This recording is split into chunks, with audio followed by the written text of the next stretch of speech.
जैसे cyber crime एक नया चीज़ है, क्योंकि अभी साइबर एवोल्यूशन हुआ है, तो साइबर में बहुत सारा क्राइम हो रहा है, बहुत सारा। आज की तारीख में पुलिस डिपार्टमेंट का सबसे बड़ा हेडेक तो साइबर क्राइम रिजॉल्व करना है, ठीक है। कहीं से भी किसी का पैसा निकल रहा है, क्या हो रहा है, क्या, तो ये सारा एक बहुत बड़ा टेंशन वाला चीज़ हो गया है। तो क्या हमको कॉन्स्टिट्यूशन में नया फ्रेमवर्क लाना पड़ेगा इस टाइप के क्राइम के लिए? डेफिनेटली यस, ठीक है। जैसे कोरोना के टाइम पे जो केसेस कोर्ट में पेंडिंग थे, उनको हम कैसे रिजॉल्व करें? तो आपके भाई साहब आर्ग्यूमेंट्स ऑनलाइन होने लगे, जूम मीटिंग पर आर्ग्यूमेंट्स हुए थे, यस। क्योंकि केसेस, भाई साहब कोई जेल में बंद पड़ा है, शायद उसने जुर्म किया या नहीं किया है, लेकिन उसको जेल में रहना पड़ रहा है ना भाई साहब, तो उसके लिए तो जजमेंट होना चाहिए ना। तो इसके लिए और क्या करेंगे हम? It has to be. तो क्या इसका फ्रेमवर्क कॉन्स्टिट्यूशन ने दिया था? नहीं दिया था। तो क्या इसका अमेंडमेंट करना पड़ेगा? करना पड़ेगा भाई साहब, ठीक है। सो इस तरह से हमारे समाज में जो कॉन्स्टिट्यूशन लिखा गया है, उस टाइम पे लिखा गया है, उस टाइम को प्रॉब्लम्स को डेडिकेट करते हुए लिखा गया है, लेकिन ये परमानेंट नहीं है, इसमें चेंजेस इनिशिएट होते हैं। और ये चेंजेस कौन इनिशिएट करता है? पार्लियामेंट कमेटी, ठीक है। तो ये भाई साहब देखते हैं कि हमको प्रॉब्लम हो रहा है क्या इस चीज़ से, ठीक है। तो यहाँ पे देखो 73rd time the constitution has been amended, या 74th time the constitution has been amended. ये सब अमेंडमेंट्स हैं टू द कॉन्स्टिट्यूशन। अमेंडमेंट्स मतलब चेंजेस, ठीक है।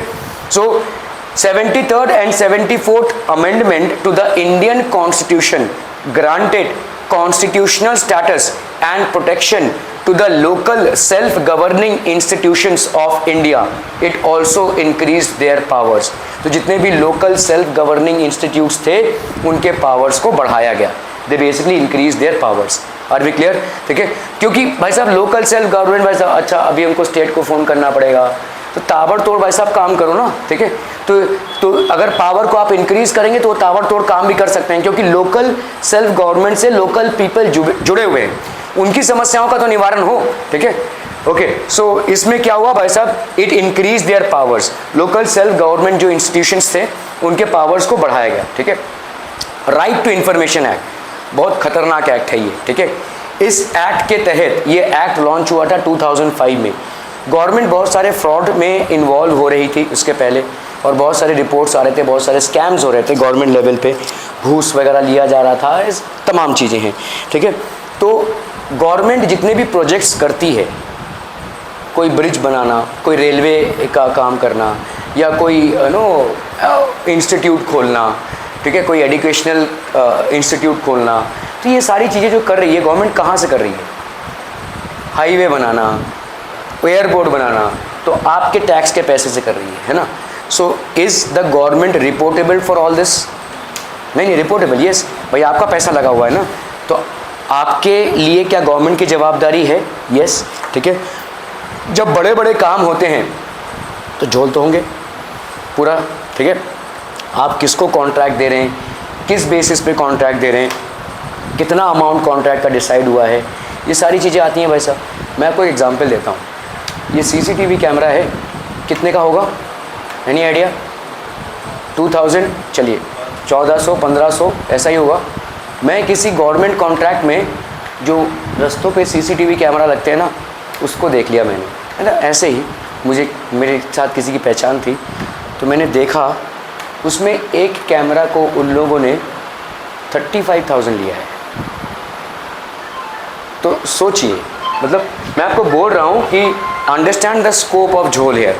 35,000 का एक सीसीटीवी कैमरा हो सकता है क्या? ये इट्स नॉट पॉसिबल, ठीक है। इसका मतलब लोगों ने खाया पिया है, ठीक है। तो ये सब होता है। तो इसीलिए राइट टू इन्फॉर्मेशन एक्ट क्या है?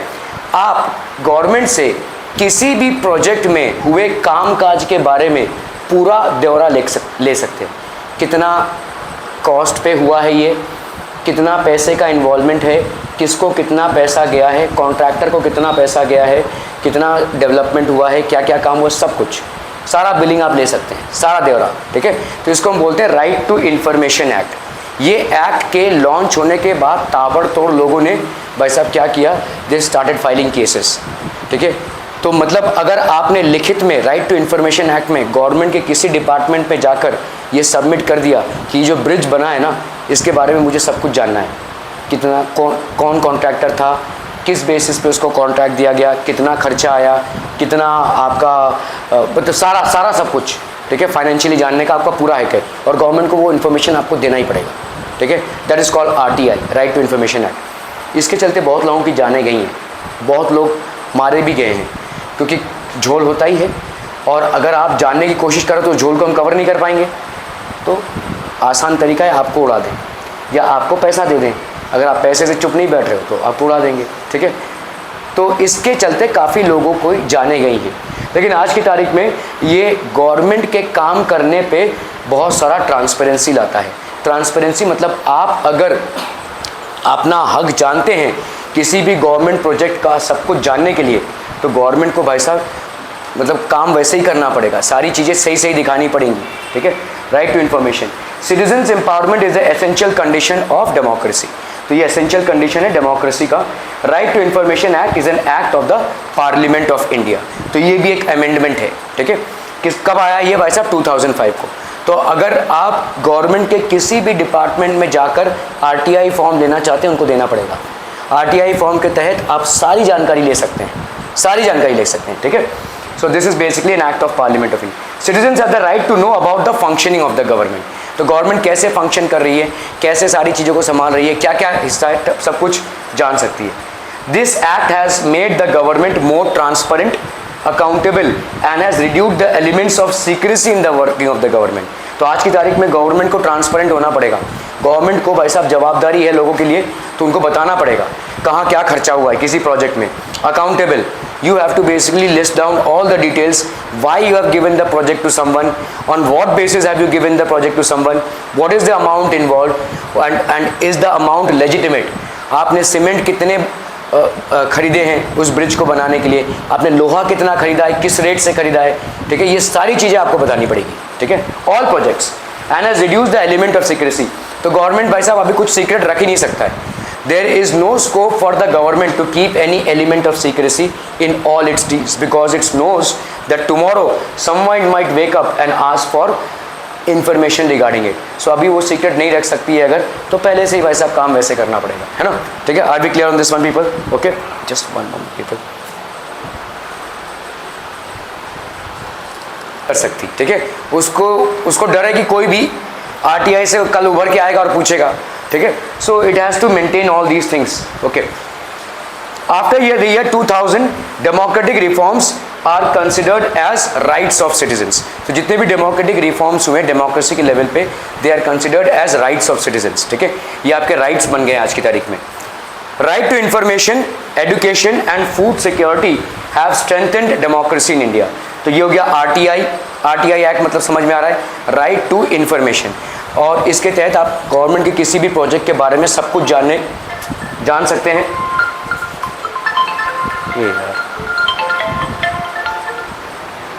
ठीक है। सो आप गवर्नमेंट के किसी भी प्रोजेक्ट के बारे में सब कुछ जान सकते हैं, that is called right to information. Education मतलब RTE बोलते हैं हम इसको, राइट टू एजुकेशन, ठीक है। तो राइट टू एजुकेशन मतलब क्या हो जाएगा भाई साहब? What is right to education? तो आप देखोगे अगर किसी बच्चे का मतलब आर्थिक परिस्थिति नहीं है एजुकेशन के लिए, किसी बच्चे की आर्थिक परिस्थिति नहीं है एजुकेशन के लिए, so what will it do? तो गवर्नमेंट के कुछ स्कीम्स है under which you can claim education, तो इसको हम बोलेंगे राइट टू एजुकेशन, ठीक है। Right to education and food security. Food security have strengthened democracy in India. तो फूड सिक्योरिटी मतलब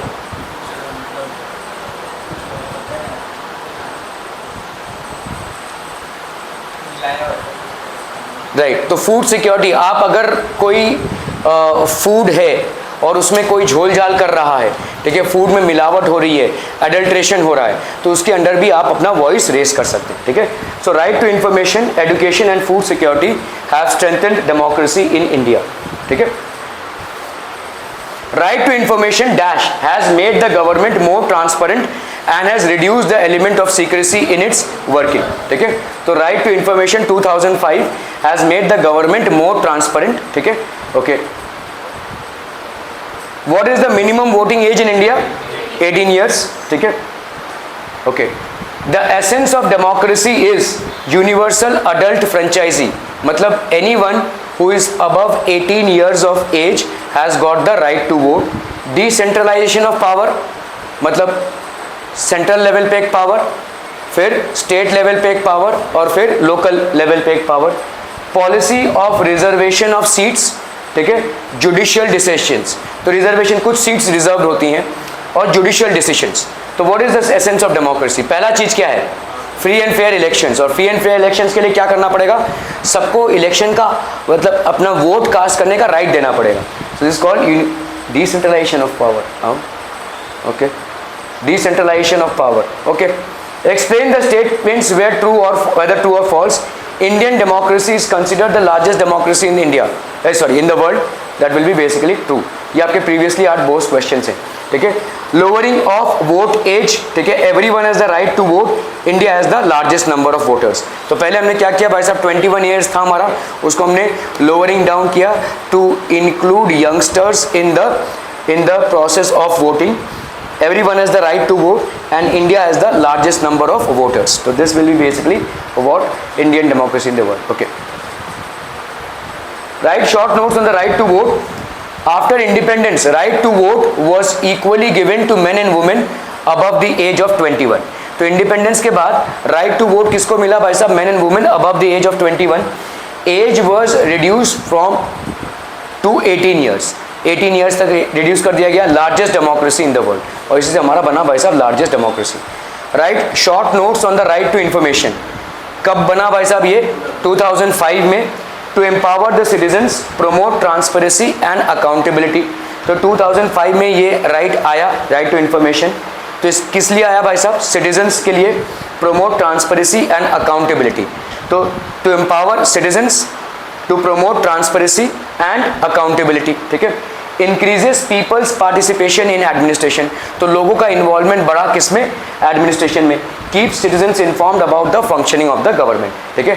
तो इससे आपका भाई साहब सिटीजन्स को पूरा हिसाब किताब मिल जाता है, क्या काम हो रहा है, किस लेवल पे हो रहा है, कितना खर्चा इन्वॉल्व है, किसको कितना पैसा बट रहा है, ठीक है। Increases people's participation in administration, तो भले ही मैं वो काम नहीं करवा रहा हूँ, लेकिन मुझे मालूम है क्या काम चल रहा है, ठीक है। गवर्नमेंट का जो काम चल रहा है वो मैं नहीं करवा रहा हूँ, but I know what work is going around, ठीक है। तो इससे क्या हो रहा है भाई साहब? एडमिनिस्ट्रेशन में मेरा इन्वॉल्वमेंट बढ़ रहा है। To empower citizens, promote transparency and accountability, तो सिटीजन्स को भाई साहब जानने का हक दे रहे हैं आप, ठीक है। तो you are empowering the citizens. And promote transparency, आप कुछ भी सीक्रेटली नहीं कर सकते। अभी गवर्नमेंट है तो क्या हुआ, आप सीक्रेटली नहीं कर सकते।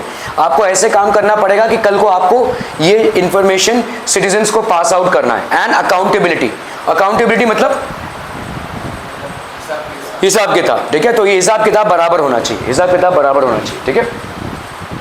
Social justice and equality, the important objectives of our constitution, the principles of justice and equality aim at ending discrimination in social status such as superior और inferior।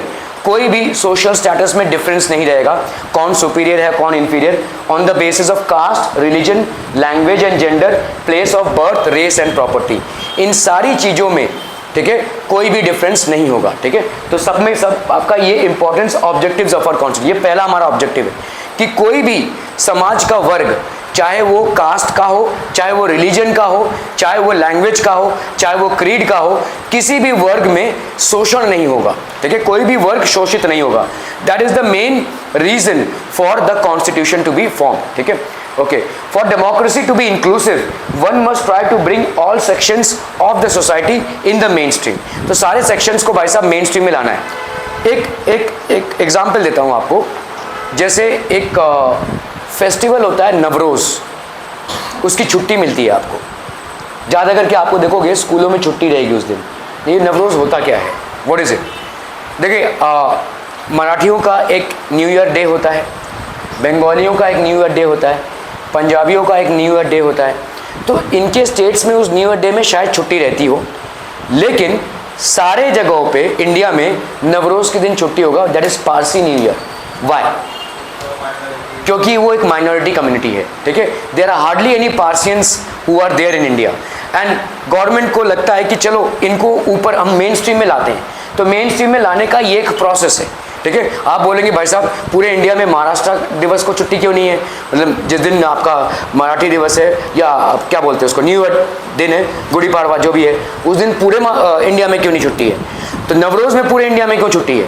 ठीक है, the reason why it is so is because हमारे states का विभाजन already linguistic basis पे हुआ है। तो जो भी जिस स्टेट का न्यू ईयर माना जाता है, प्राथमिकता दी जाती है उस लैंग्वेज का, उस दिन उस स्टेट में छुट्टी रहती है जनरली। लेकिन पूरे इंडिया में छुट्टी रहेगी कब? नवरोज के दिन, क्योंकि वो एक माइनॉरिटी कम्युनिटी है। ठीक है, okay, so for democracy, the principles of justice and inequality aim at ending discrimination in social status such as superior or inferior on the basis of caste, religion, language and gender, place of birth, race and property. For democracy to be inclusive, one must try to bring all sections of the society into the mainstream. सारे sections को भाई साहब mainstream में लाना है और मतलब उनको mainstream में include करना है। ठीक है, democracy is a process of accommodating different sections in society. सारे सोसाइटी में जितने भी सेक्शंस हैं उनको अकोमोडेट करना है। ठीक है, principle policy of reservation of seats, the sections of society who have been deprived of the opportunities for education and employment for a long period of time. तो ऐसे कुछ समाज के वर्ग हैं जिन पे अत्याचार हुआ है, शोषण हुआ है, पीढ़ी दर पीढ़ी हुआ है। ठीक है, और इनको भाई साहब अपॉर्चुनिटीज़ नहीं मिली है एजुकेशन के लिए या एम्प्लॉयमेंट के लिए भी बहुत दिनों से। ठीक है, तो इनको हम बोलते हैं भाई साहब रिजर्वेशन ऑफ सीट्स। कुछ सीट्स को गवर्नमेंट को इनके लिए रिजर्व रखना पड़ता है। इन सीट्स में यहाँ के संप्रदाय के लोग ही आएंगे। Some seats are kept reserved for scheduled caste, scheduled tribes and other backward classes in educational institutes and in government services. तो जितने भी आपके गवर्नमेंट सर्विसेज हैं, एजुकेशनल इंस्टीट्यूट्स हैं जो गवर्नमेंट रन है, उन पे भाई साहब इन लोगों के लिए रिजर्वेशंस हैं। ठीक है, you will have to include them in the mainstream, क्योंकि इनको ऊपर उठाने का और कोई तरीका नहीं मिल रहा है गवर्नमेंट को। ठीक है, सो until unless we somehow push them towards education, until unless we forcibly include them in government services, we will not be able to bring them up. ठीक है, so the government has made provisions of special seats in order to include them in the main section. ठीक है, okay. The Scheduled Castes and Tribes Prevention of Atrocities Act, for establishing social justice and equality, it prevents any injustice, atrocities against the people belonging to scheduled caste and scheduled tribes. For establishing social justice and equality, it prevents any injustice or atrocities against the people belonging to scheduled caste and scheduled tribes. scheduled caste और scheduled tribe के ऊपर कोई भी injustice को government basically prevent करता है। ठीक है, एनी इनजस्टिस और अट्रॉसिटी, आपने मतलब कोई भी इनजस्टिस करने की अगर कोशिश की, भेदभाव करने की कोशिश की, ठीक है, आपके व्यवहार से अगर कोई भी भेदभाव इन कम्युनिटीज़ के अगेंस्ट होता है तो you can be arrested for the same. ठीक है, जैसे अगर आपने बोल दिया कि भाई साहब मैं नीची जाति का हूँ, मैं नीची प्रजाति का हूँ, मतलब मेरा कास्ट के हिसाब से आप मेरे हाथ का पानी नहीं पिएंगे, तो मैं आपके अगेंस्ट में पुलिस केस कर सकता हूँ। It can be a police case against you. ठीक है, आपको पानी नहीं पीना है, मत पीजिए, लेकिन अगर आपने कमेंट कर दिया कि भाई साहब because you belong to a lower caste I will not drink water from you और I will not take any food that you are offering, then I can basically get you reported to the police and you can get arrested for the same. ठीक है, तो इस तरीके के discriminations को हम, so it prevents any injustice or atrocities against the people belonging to scheduled caste and scheduled tribes.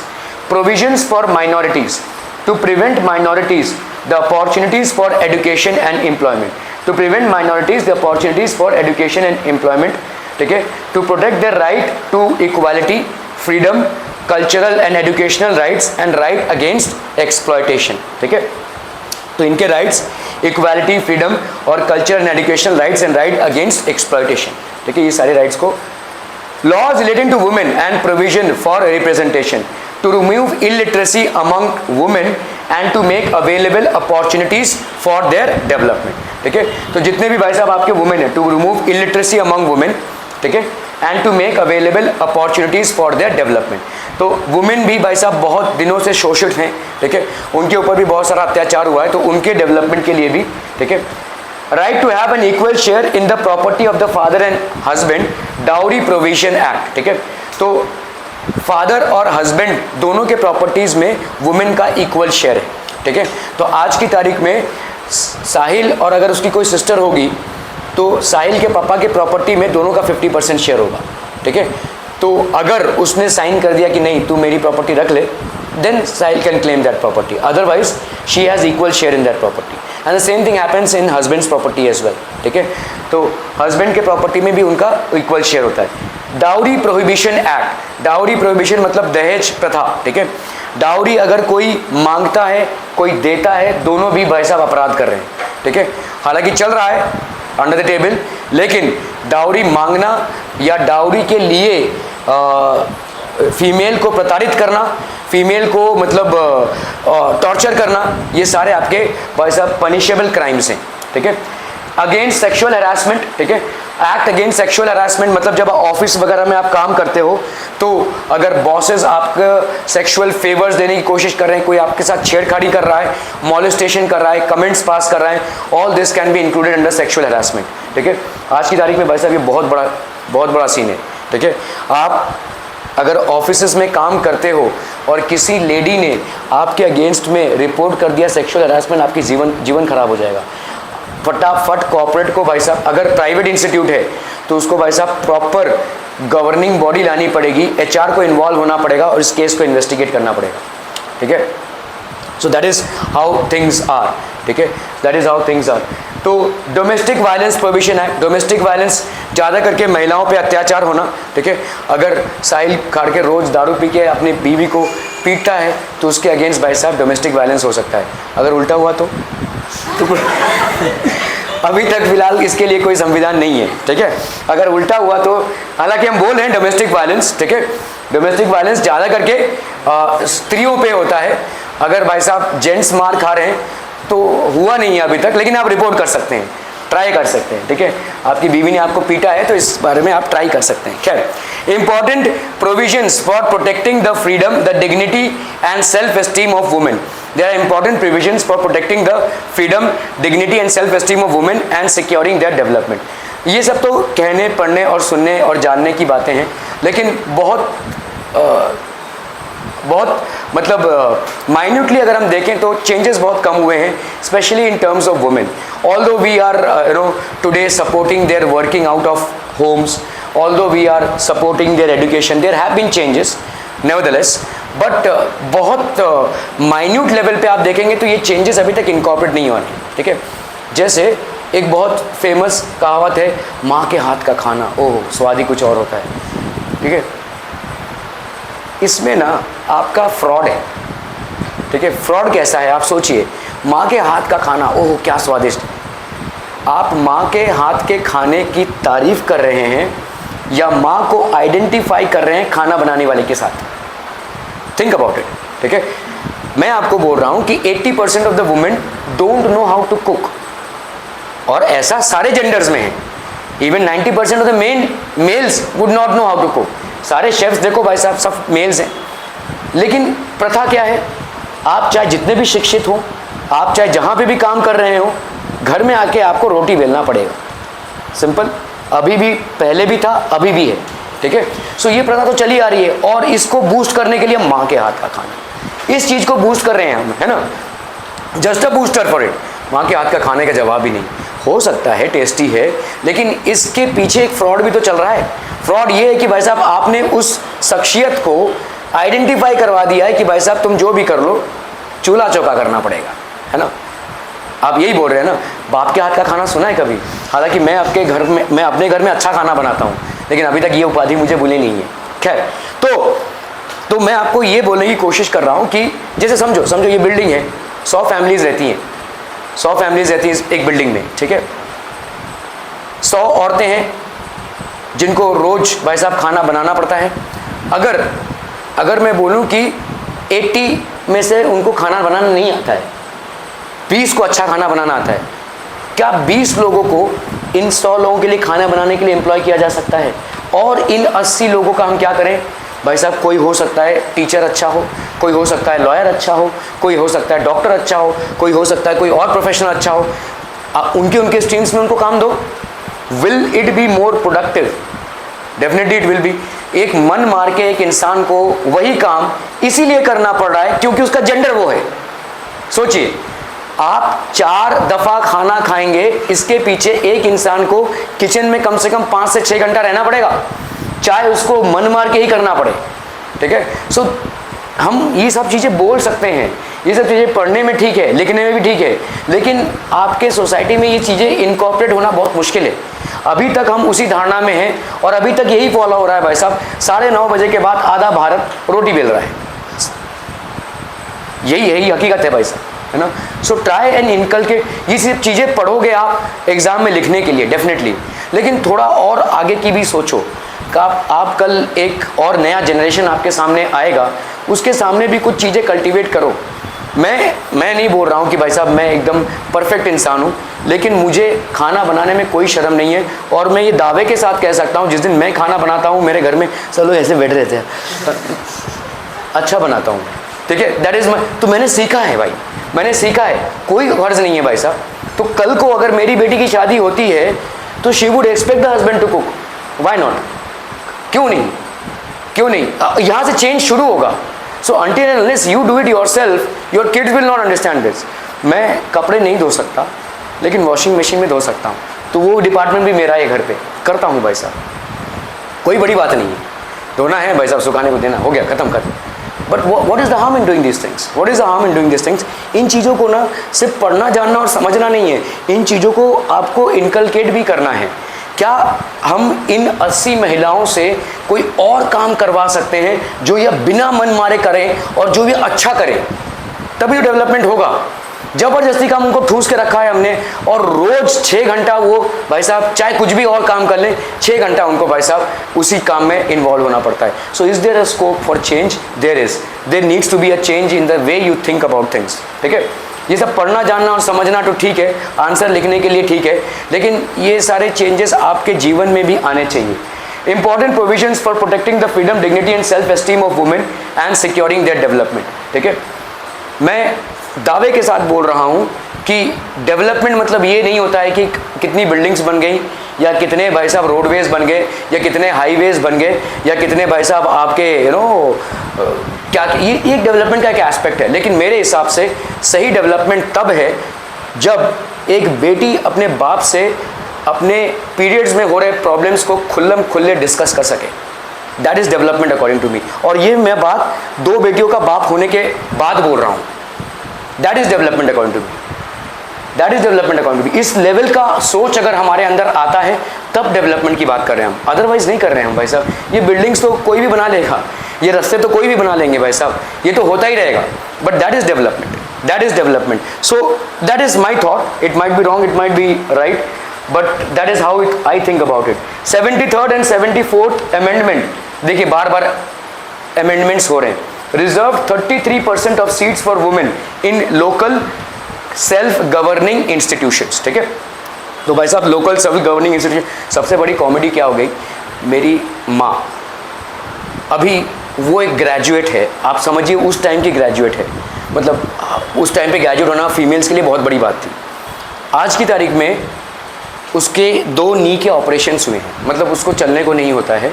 She has basically got into knee operations. अभी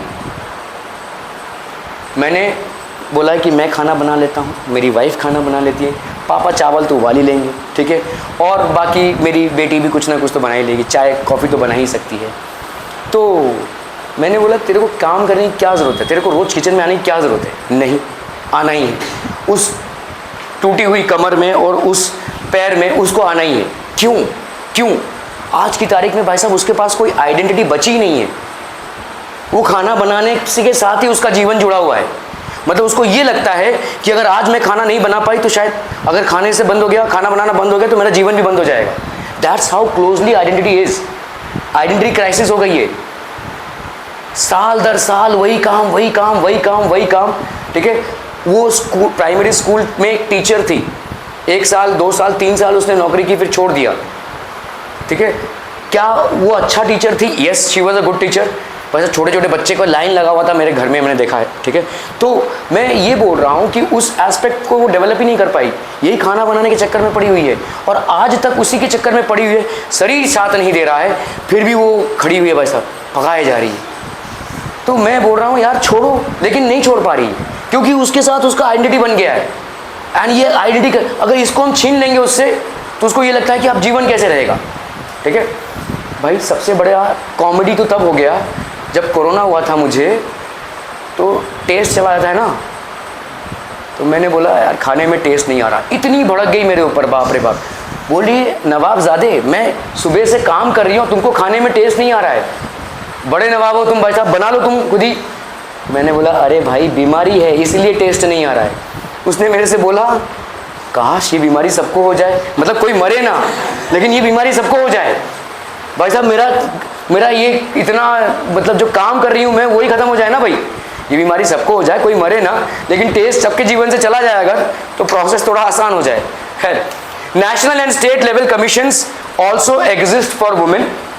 the percentage has been raised to 50% in several states of India including Maharashtra. ठीक है, तो भाई साहब 50% seats are reserve for women. National and state level commissions also exist for women, बहुत सारे national और state level commissions भी एग्जिस्ट करते हैं वुमेन के लिए। ठीक है, the dash and amendment reserved 33% of seats for women in the local self-governing institution, 73rd and 74th. In Maharashtra, dash seats are reserved for women in local self-governing institutions, 50%. ठीक है, okay.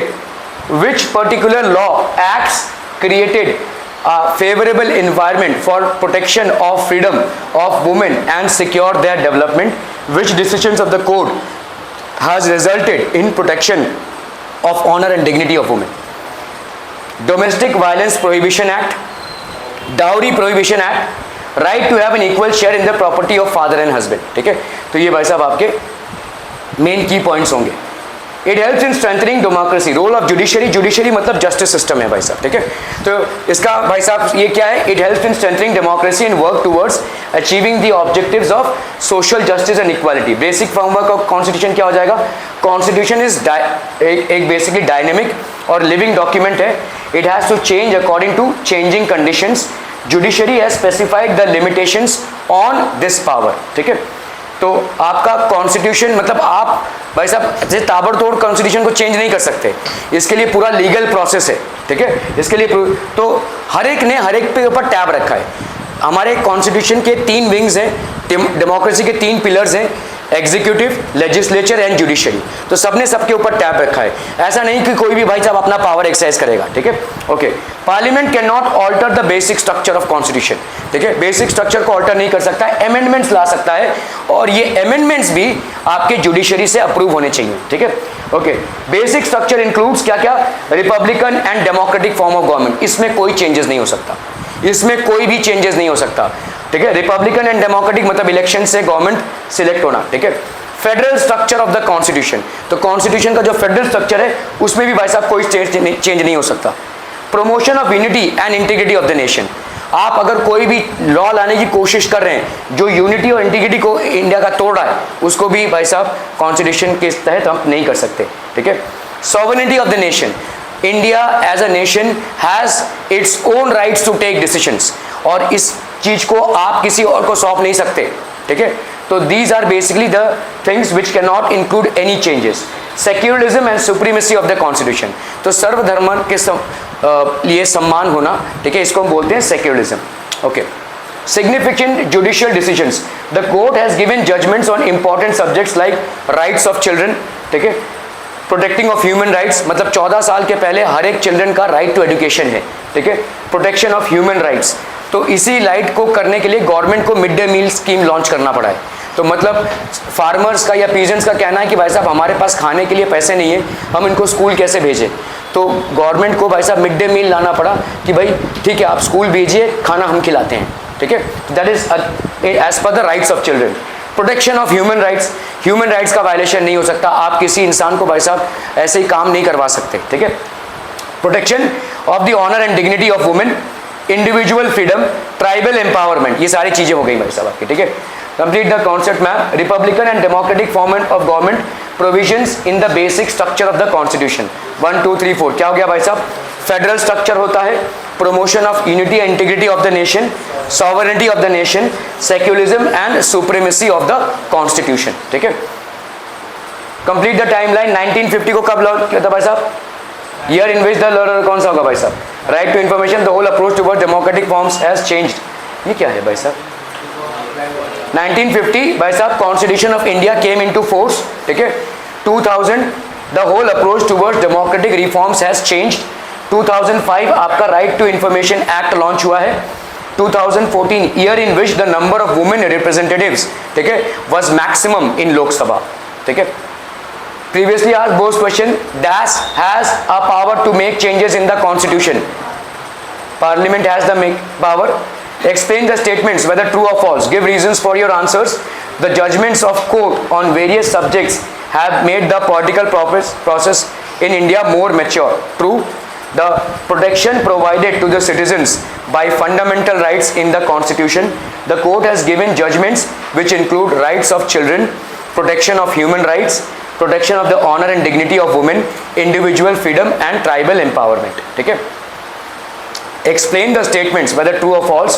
Give reasons for your answer. The nature of constitution is seen as a living document. Yes.